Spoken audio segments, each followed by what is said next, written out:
I'm over the moon because this is the Mustang GT350. This takes the Mustang GT and cranks it up to 11. And you might be wondering, what is a GT350? Well, the very first Mustang that Carroll Shelby touched for Ford was back in 1965, and that was called a GT350. So with this car, they're going back to their roots. Plus, the Cobra cars, the Shelby cars that we've had over the last few years have been supercharged V8s. Under the hood of this car is a naturally aspirated 5.2-liter V8 with 526 horsepower. It's the most powerful naturally aspirated engine Ford has ever produced, in a car that a lot of people could actually afford. We'll get to the good news and the price in just a moment. So let's walk around the car. I'll show you how this car is different than the GT and what makes it unique. We're going to do a walk around of the GT350. Now, the interesting thing about this car is it does sit lower on its suspension than the regular Mustang GT does. Also, the front of the car from the windshield forward is different. It has all new panels. The fenders are made out of aluminum, the hood is made out of aluminum, and it has obviously much more going on in the front. And I'll kind of walk through a little bit of what's going on here. The hood is lower. At some parts, the front of the car is actually 2 inches lower than the Mustang GT. So it's lighter weight and it's got a different shape, and that's why it looks so aggressive. Now, you notice on the front, nice touch here to Carroll Shelby. It says Shelby right across the bottom of the car. Much bigger air intakes, and all of this is done for aero. This car is capable, of course, of going to the track. You see all the air that can come in the front of the car, and that's all done intentionally. So make the car as slippery as possible going through the air. Now, not only is it helped to slip through the air, but also to give you downforce. And you can see here there's a functional scoop on the hood of the vehicle. And what that does is it allows hot air, obviously, to vent out the front. But when you're going at high speeds, when a car gets at high speed, it can actually lift at the front. That helps keep the front of the car down. Also, these aluminum fenders have vents as well. That helps with the circulation of the air going through the wheels, the wheel wells, and then exiting down the side of the car, and helps with aerodynamics. Now, the wheels are a stronger alloy wheel, 19 inches, and they have 295 millimeters on the front with a 10.5-inch wheel. On Pilot Super Sports, those are Michelin's. Down the side, you see the special aero package down the side, and 305 millimeters around the back. So those are some big meats on this car. Then you get around the back of the car. It's got a special diffuser across the back of the car, the beautiful quad exhaust tips. You also see a standard little lip spoiler on the car, and it just looks badass from pretty much every angle. So this is quite some car. It's different than the GT. It has a lot of functionality that Ford has built into it to give it an aggressive look and also to help it go as fast as possible. First of all, when you open the door, you notice right away you get this plate on the door sill. Tells you the car, it's a Shelby 5.2 liter, and the FPC stands for flat plane crank from the Ford Performance Unit.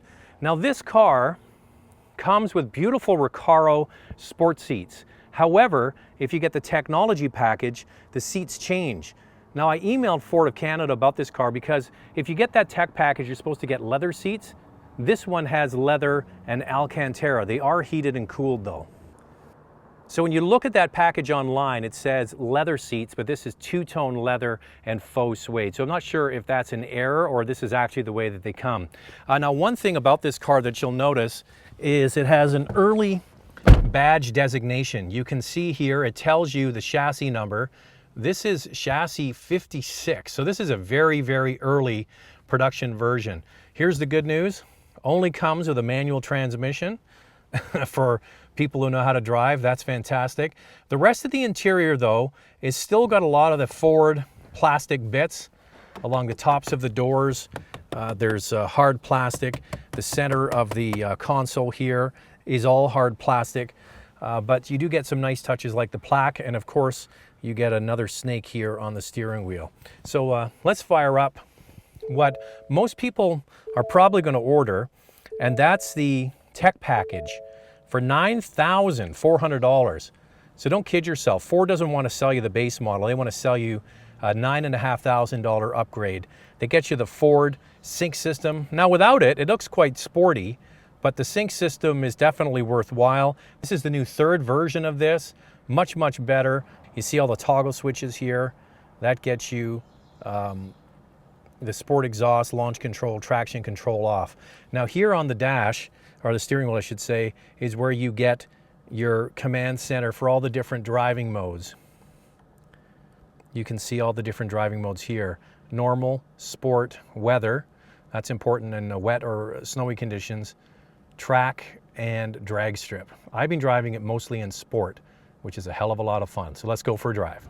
Now what makes this car special is the naturally aspirated V8 engine under the hood with what's called a flat plane crank. It's kind of hard to explain. What it does is it lets the engine rev much higher. It also allows the cylinders to fire on opposite sides. So it would be bank number 1, bank number 2, and so on. Typically makes an unbalanced engine, but they've smoothed it out and it creates much more horsepower. Also, it lets the gases getting out of the engine flow a lot better, makes the engine breathe better. It all comes together to produce a lot of horsepower, good torque, and a monstrous sound. So the one thing about this car is when you drive it normally, I'll put the windows down because this kind of explains it the best. When you drive normally in the normal setting, there's baffles on the exhaust and you don't really hear the engine. You go up into the sport mode and then you start to hear it. And it's a wonderful, wonderful sound that you don't typically get from a regular V8 engine, but with this flat crank, it has that unique sound. Now it also produces very high revs, and the torque comes on at 4,750 RPM. That's maximum torque, all right? Maximum horsepower is 7,750 RPM. So it's a high revving V8 engine. When you drive it, you have to learn its characteristics. It took me a day or so to figure out my new dance partner here, but when I got behind the wheel and really clicked with the car, I realized it drives kind of like a high revving 4-cylinder engine, but with just a ton of power. So you put your foot into it and all that noise, and then you heel and show downshift, and it just makes the most amazing sound. But the engine is working and revving so freely that you really can modulate the throttle just a little bit to get exactly what you want. It's easy to get the back end to step out. It has traction control that you can delete, but sensible people will leave that on for most situations unless you're going to the track. So this is a wonderful car. The balance is fantastic. It's got magnetic ride control. That's something that you see first in the Corvette. I guess Ford has bought it from GM to put it in this car, and it helps with the suspension, different settings depending on what you're using. On top of that, it's got a limited slip differential and just comes together to feel oh so confident. The more I drive this car, the more I get dialed in with the car, and I realize it feels very safe, very secure, and doesn't feel like a wild beast. You actually could drive this every single day. You put it down to the normal mode, softens up the suspension, makes the travel of the throttle much easier to live with, and quiets it down. So when you're waking up first thing in the morning to go to work, you don't have to wake up all your neighbors. But if you want to, just put it in sport mode and make all that wonderful noise. So the Mustang has always been a working man's sports car, and Ford has not strayed from that promise. There are some elements of the inside of this car that are a little bit less expensive, but that helps keep the price down. This amazing car starts at roughly $63,000. 526 horsepower for 63 grand. You try and shop and find that anywhere else in the marketplace. Oh, well, I guess you could get a Hellcat. The other thing is the technology package for this car is not cheap. It's basically $9,500. You add that onto this car, the real price isn't $63,000, it's going to be closer to $72,000. But even then, it's a lot of car for your money. If you don't want to, you don't have to get that tech package, but for everyday ease and use, you probably will. Unfortunately, if you want those heavily bolstered Recaro seats, you can't get the tech package with those. Hopefully that'll change and you're going to be order it a la carte from the dealership.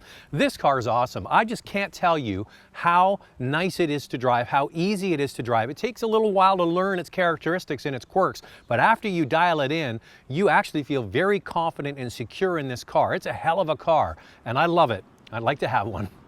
Thanks for watching, and please subscribe. To watch a review of the 500 plus horsepower supercharged Jaguar F-Type convertible, click the picture on the left.